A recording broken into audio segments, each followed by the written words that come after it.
I'm Joe Lyons, and I'm reading Echo of the Tom-Toms, a book that my Native American grandmother, Frances Bret, wrote. And chapter 1, the night was dark, for there was no moon. The stars were shining brightly, but their light was not strong enough to penetrate the thick darkness of dense forest, and the campfires scattered here and there amongst the teepees gave the Indians all the light they needed. Surrounded so completely by the friendly forest, the little Indian village was far from the prying eyes of white people, and that was just the way the Indians liked it. Here a scene was being enacted which, had anyone seen and understood, would have struck terror to the strongest of hearts. An Indian war dance was being held with all the hideousness and abandonment of the most savage of tribes, with an utter disregard to civilization in any form. It was being conducted in a strictly Indian fashion and according to their own beliefs, dating back to the beginning of time for them. The dance was as interesting to behold as it was fearful, for there were many warriors, although on this particular night they were not preparing for war. However, the thought of war was always present in these troublous days, and the dance held just for the sake of pleasure differed very little from that of the real war dance. They were planning a buffalo hunt the next day, and who knows what they might find besides buffalo. The men were all decked out in feathers and greasy paint of many colors, and with tinkling ornaments strung and tied around their necks. They wore beautifully decorated moccasins and a breechcloth which constituted their costumes for this or any other occasion. Nearby sat some of the older men around a large drum or tom-tom. They were loudly beating the tom-tom with wooden drumsticks, and to this regular, deep-toned, surprisingly perfect rhythm, the hilarious dancers kept time with the swiftly moving feet. The tom-tom was made of hard, dry buffalo skin, tanned to a shiny finish and stretched over the end of a hollow log or over the top of a hollow stump. It made a deep echoing sound that reverberated through the woods and over the prairies for many miles, chilling the hearts of any unfortunate white people who might be within hearing distance. As the braves danced, they leaped and swayed, sometimes bent almost double, turning this way and the other, with heads held high, with bright firelight shining on their faces, painted in many colors, in striped and frightfully grotesque designs, laughing and singing in the joy and freedom that only children and people who are free from all bondage can feel. Gray Wolf, who stood silently in the shadows, refusing to join his friends or even to tell them how he was there, was not being fooled by anyone. Let them have their fun if they felt that way. It was a good pastime, and time meant nothing to them. He was glad these people were still able to enjoy themselves. As for him, time meant a lot. If he could only use it for that one purpose that lay so desperately close to his heart, to drive the white people out and bring back the peace and freedom they had once known. As he stood watching the lively dancers, the women entered into the sport. They were more quiet, their dancing performances were more simple. Their long dresses were made of buckskin and trimmed with rows of fringe, also of buckskin, some around the shoulders and some on the skirts. These costumes were lavishly trimmed with beads made of porcupine quills in different colors. The costumes were very effective, with the long black braids hanging down their backs or over each shoulder, while across the brow of some were headbands trimmed to match the dresses. The dance was very quiet, for the women stood side by side, all facing the same direction, sometimes in a circle, while they sang their Indian songs in quiet but sweet tones. While singing, they kept perfect time with their feet, which were encased in beautiful moccasins. They moved inch by inch, all in one direction, some of them smiling and others taking it all very seriously. Although their dance was not nearly so exciting nor as fantastic as that of the men, it was all for the same purpose. Regardless of what tonight or tomorrow night might hold for them, it was a war dance, reminding them that many more lives might be added to the long list of war dead before many more days had gone by, including some of their own loved ones. These were some of the thoughts that were passing through the mind of Gray Cloud as he stood watching the dancers. He looked to see if there was any of the white man's firewater in evidence, and when he saw that all was as it should be, he turned and went back to his teepee where he stretched out on a buffalo robe. For a while he lay thinking, then he dropped off to sleep. When he awoke, it was still dark. For a while he lay thinking, then he dropped off to sleep. When he awoke, it was still dark, although the sky was beginning to show the light of a beautiful morning. Silently he arose and went out to look around. The dance had come to an end, and the weary merrymakers were all asleep in their teepees. Stealthily, he crept out and went out of the sleeping village in the direction of his ponies. He soon located one, and in a twinkling was on his back, and with a rawhide rope fastened to the pony's mouth for a bridle, he was off. He was restless and sad, for he was thinking of the days when he and his brothers had wept when they called on their gods for help. But either the gods could not hear them or were too busy to help them, and they were becoming more discouraged and hopeless every day. As he rode slowly along, he was deep in thought, and his thoughts were far from being pleasant. White men, strange men with skins of white, but hearts as black as night, mused the young Indian savagely as he gazed in the early dawn over the wide spreading prairies, which lay smoothly before him almost like a bright green carpet dotted here and there with beautiful wildflowers. His prairie, his land, his home, the home of his ancestors and all his loved ones. How happy they had been. And now, these rolling prairies, the distant mountains, the nearby hills and valleys, the distant forests they all loved so well, and on which they depended so much for many of the necessities of life, were being invaded more and more by the white people, and they were doing it in the name of civilization, a word the Indians could not comprehend, for the little good that it contained was so far overshadowed by the bad it held that he wanted no more of it. The enemy came in swarms. Methods of war were powerless against the white man's thunder weapon. As onward, the white man came slowly but surely winning the West. In deeper despair, the young Indian bowed his head. He made a striking figure as he stood beside his spotted pony, figures and stripes of many colors. Outwardly, he was calm and collected, and except for his eyes, which were sharp and piercing, there were no signs of inward struggles, but with his hands and his powerful shoulders shook with his great grief.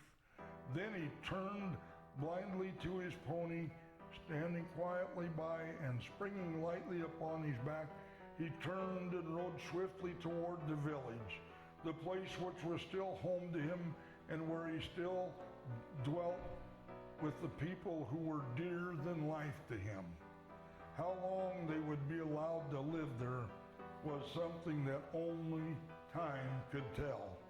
His sure-footed pony never slacked his pace as he galloped swiftly over the grass-covered ground, and it was only a short time until the village came in sight. As the great cloud drew near, he was not surprised to find that the others were up and some already caught their ponies and were preparing for the buffalo hunt. It did not take long to catch another pony, and after he disposed of the breakfast that his general and his mother had prepared for him, he was ready to go. His pony was coal black, and Great Cloud was very proud of him, but the thought of his ponies always sent a stab of pain through his heart. For only a few months ago, he had owned a fine herd, and he had been very proud of it, until one day in a battle with the white men, they had stolen, killed, or burned nearly all of them, including some of his most prized animals. And this he was still very bitter and sullen. But buffalo hunting, so very full of excitement and thrills, gave him plenty to think about besides what the white man had done to him. Although he never forgot that there might be some of those very people lurking along the way, watching for a chance to get some meat for themselves, meat that he did not think they had any right to, since they had no respect for what belonged to the Indians. He knew that the white people would not merely be hunting with bows and arrows as he did, but would have something more fearful and destructive, their terrible thunder weapons. Great Cloud often wished that he could own such a weapon, and his smoldering eyes would glisten as he thought of all the things he could accomplish if he had one. He knew of certain Indians who had been given guns by white men, but he didn't trust such Indians, and he felt that white men who helped the Indians to kill other white people, men, women, and children, were lower than rattlesnakes, for they were treacherous to the Indians and white people alike. He knew that he would never be guilty of accepting a gun from a white man, but if he could steal one from any white man, he would gladly do so. It was a perfect day for riding over the sloping hills, green with rich grass of early summer, which was dotted here and there with beautiful flowers of the season. Along the gullies where the bushes grew thick and heavy were lovely wild roses and other blooming bushes in which numerous birds twittered and sang.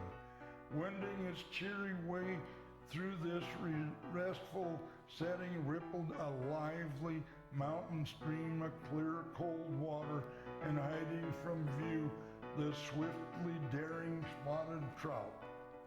Great Cloud was thirsty, so he dismounted, and leaving his pony free to get its fill of water and a mouthful or two of green grass, he knelt down and leisurely drank until he was satisfied. Then, as the pony shook himself, Great Cloud stood up and, raising his long arms toward the sky, took a long stretch. Then, grasping his pony by the mane, he lightly sprang into his satiny back and proceeded to catch up with the others. Finally, he caught sight of a buffalo herd, and to Great Cloud it was a beautiful sight. For the instant the Indians saw it, the hard chase was on, and with one movement, the herd was stamping across the prairie in an effort, however futile, to escape the flying arrows. Great Cloud was a real hunter and was out to get a meal for himself and others of the family. But today, the sight of so many animals rushing pell-mell to escape troubled him a little and almost caused him to lose interest in the hunt. But by night he had bagged one huge buffalo and had assisted his friends in getting theirs. This turned out to be their lucky day, for when they all got together after the chase, they found that they had enough meat to last them for many days, and there would be many more robes to keep them and their families warm. It had been a very lucky day in another way too, for a single white man had been seen to mar their pleasure although Gray Cloud would far rather have been chasing white men than buffalo. He knew that the way he and his friends hunted the buffalo was the proper way, for they killed only what they would use. The rest of the herd would live to serve them indefinitely. This was not much better than running the whole herd over a cliff, as many of the white men did, crippling and wounding practically all of it, just to get a few choice cuts of meat and slaughtering the rest for hides. Just thinking of these things made Gray Cloud very angry, and while he gloated over the results of their big day's work, he growled savagely as he searched the distant horizon. But since there was no one in sight, he settled down to the work in hand of getting the meat and hides ready to carry home. As Gray Cloud looked at all the work spread out before him, he grunted discontentedly. It was all very well for the Indian men to chase and kill the buffalo. That was their job. But other tribes he knew of made their wives follow them, keeping a safe distance, of course, with their camping outfits, all prepared to take over the finishing up of the job. Why couldn't his tribe do the same thing? Of course, he had never heard the saying, man's work is from sun to sun, but woman's work is never done. But if he had, probably would have said, that is as it should be. For if there was anything he hated to do, it was what he hated, he considered as woman's work. But right now, there was nothing that he could do about it. As he grumbled in not having any sleeves to roll up, he took hold of a huge buffalo and went to work with a will, doing just what he had to do and no more. The rest was definitely women's work, and they would take over from wherever he left off. What happened to the meat from then on until it was ready to eat was none of his business. Meanwhile, back in the little Indian village to which the weary hunters were now returning, time had not been standing still, for to the women it was a busy day. The village itself was composed of many teepees, each one surrounded by a clean swept yard where the black dirt was well packed by the treading of many feet. The teepees were made of buffalo hides, most of them tanned, some with hard, smooth finish, and others with a rather rough surface. Some were plain white or a dull tan, and others were painted in a wild array of beautiful designs, being very decorative against the background of the piney woods and all nature in its natural state, untampered by any so-called improvements. Inside most of the teepees sat one or more old people who were quite contented to sit and visit, while some of them sewed as they talked, and others just sat and smoked their long-stemmed pipes filled with dried kinnikinick leaves. Standing some distance apart from the regular village was a very small teepee, also made of buffalo hides. In the center of it burned a warm fire made of dry sticks and other bits of fuel gathered from the woods nearby. The smoke did not interfere, for it floated straight up to a hole at the top of the teepee where the poles met and were tied, just as were the larger homes. Beside the fire was a small basket from the bark of a cottonwood or birch tree. Inside the basket was a soft, downy substance which felt like silk of the very finest, only finer. It had been gathered from a marsh not far from the village and was taken from the cattails or tules which grew so plentiful there. A young woman whose name was Falling Leaf lay quietly on some robes against the wall. Several women sat around laughing and talking as they waited patiently. No one was in a hurry. There was no place to go, and life was sweet, especially the life of the young. But as they waited, they kept their fingers busy as well as their tongues, for there was always a lot of sewing to do. There was very little time to waste, for there were many feet of all sizes to make moccasins for, and every spare moment was utilized in this way. One of the things that had to be done after the men had departed on their hunting trip was to get wood. So a group of women with rawhide ropes had gone to the woods to get their supply for the day. This they gathered up in piles and carried on their backs. Hard work, but they didn't mind it in the least. They always took their time, for time seldom meant much to them. If they were lucky enough to find a dry tree which had been blown over by the wind, they were happy indeed, for this meant plenty of wood for all.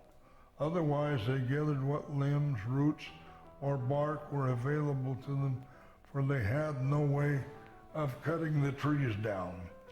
In the teepees it was cool. Other women sat sewing, some making gloves or moccasins, others suits for the men or dresses for themselves, all out of buckskin. Buckskin was made from deer hides. Here and there were other women, old and young, who were very busy or on another important job, that of tanning the hides into buckskin. No matter how busy the women were, there was one thing they must not forget or neglect. When the men got home, they would be tired and hungry, so they must have something ready for them to eat.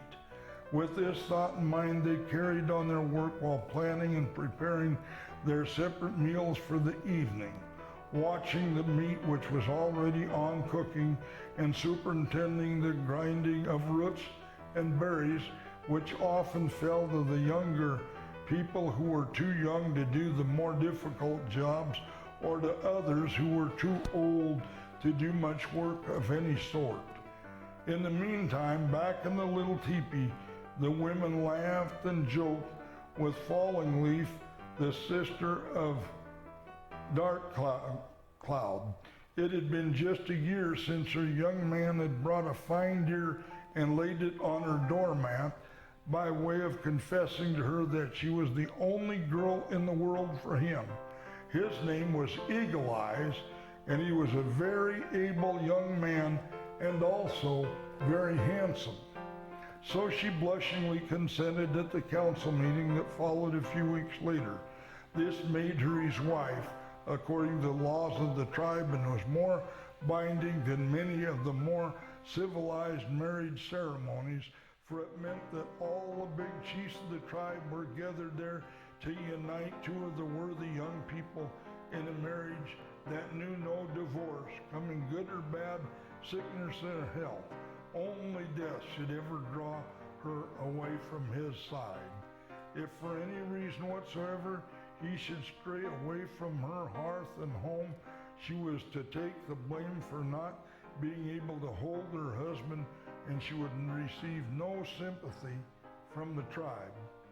Rather one-sided perhaps, but was the law, although it did not frighten Falling Leaf, for well she knew that even though the brave may be master in his own right, the wife was mistress and would find more deer on her doormat as the years rolled by.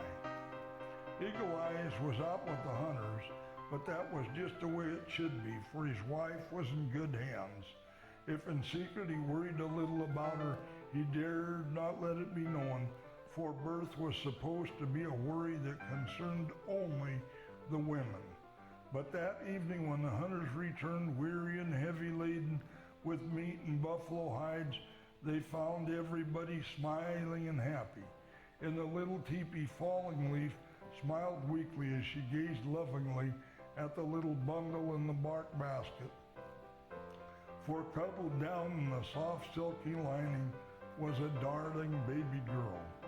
Only the young woman's mother remained with her now, for the others had all gone back to their teepees to prepare supper for their families.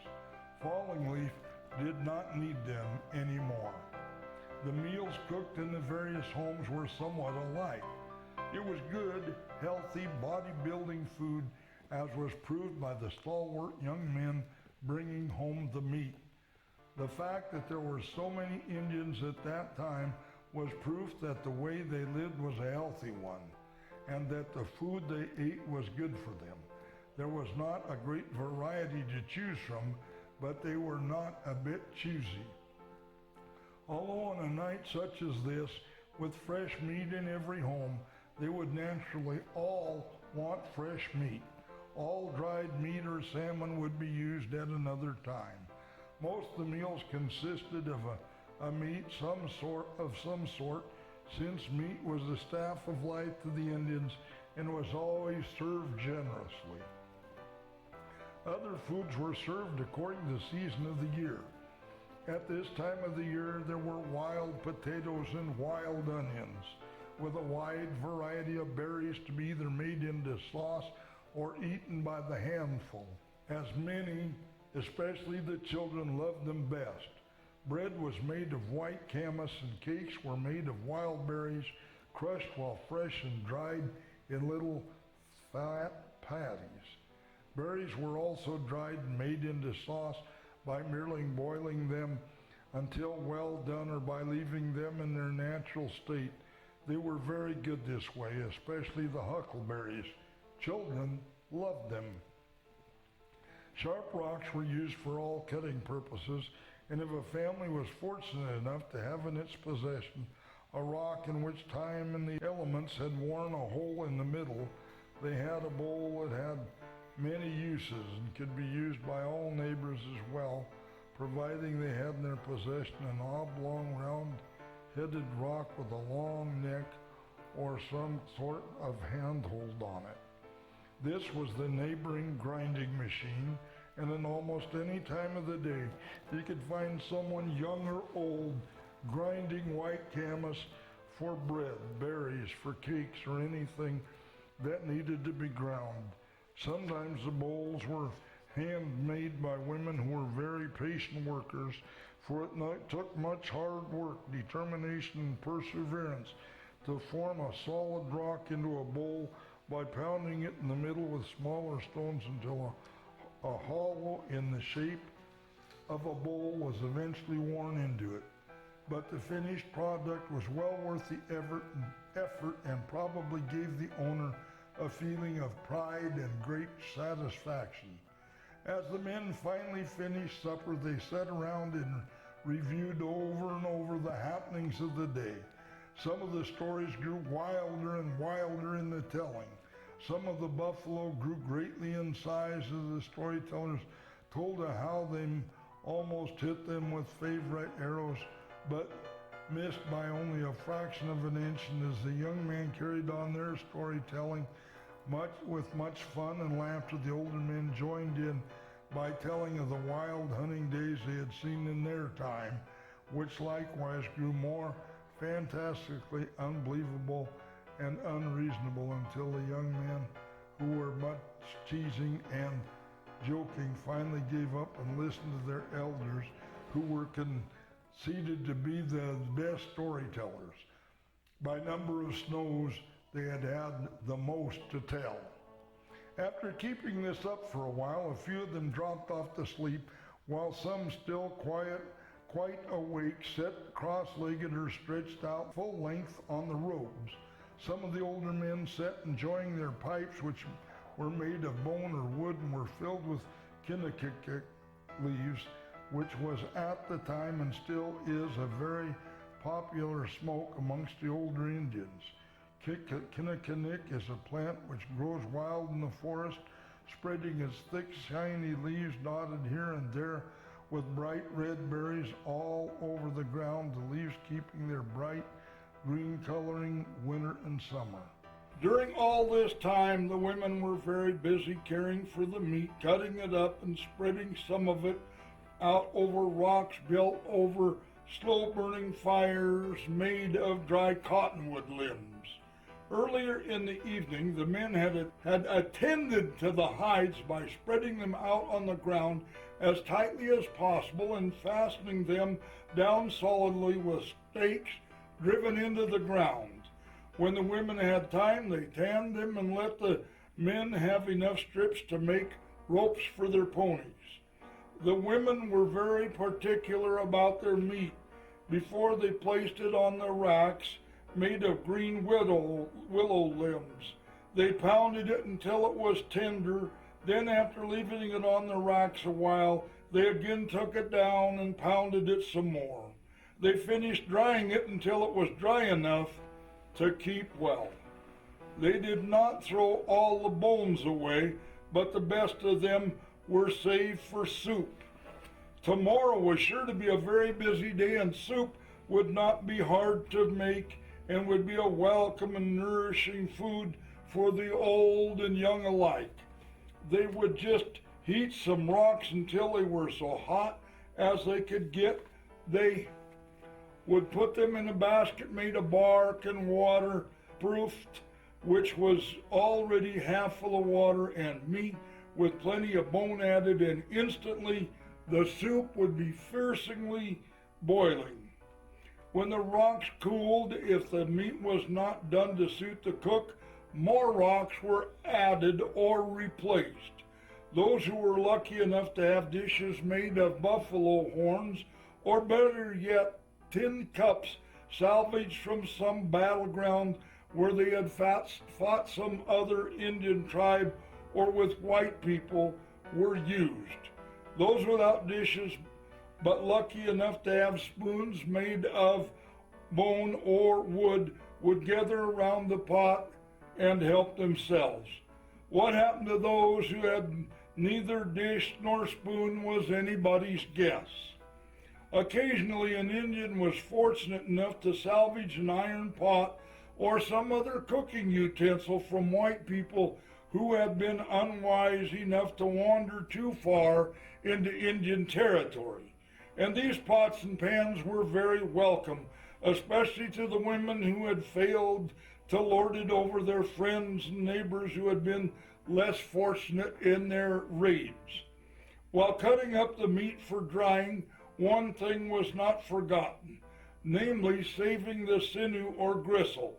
This was pulled out and dried very slowly and laid away for later use when it was stripped in threads and used for sewing. After all the meat and gristle was taken from the shoulders, the shoulder blades were given to the little girls who were anxiously waiting, and they were soon busily engaged in scraping them clean and dry, and then painting and dressing them into delightful little Indian dolls, the dresses being made of buckskin and trimmed on somewhat the same style as her own dresses. Whenever there was any sewing to be done, the sinew was stripped off into threads fine enough to fit the needle. It was quite strong. It was used for all kinds of sewing, such as for making gloves, moccasins, suits for men, and dresses for the women, with colors taken from different plants or other trimming. The needles were made of bone and were fashioned to suit the individual and usually made three-cornered for sewing buckskin. Now back to the little teepee just on the outer edge of the village. The news of the blessed event was soon related to all the tribe near and far, that the chief's son and wife were the proud parents of a baby daughter. They had named her Lyons as soon as he had returned from his hunting trip. He was quite relieved and very happy. Of course, his first wish was to go and see for himself, but he knew that no amount of wheedling, bribing, or begging would soften his mother-in-law's heart enough to allow him to get within yards of that little isolated teepee where slumbered the infant child for many days, not until its grandmother gave the husband permission to come and see his wife and child. This is the end of chapter 1.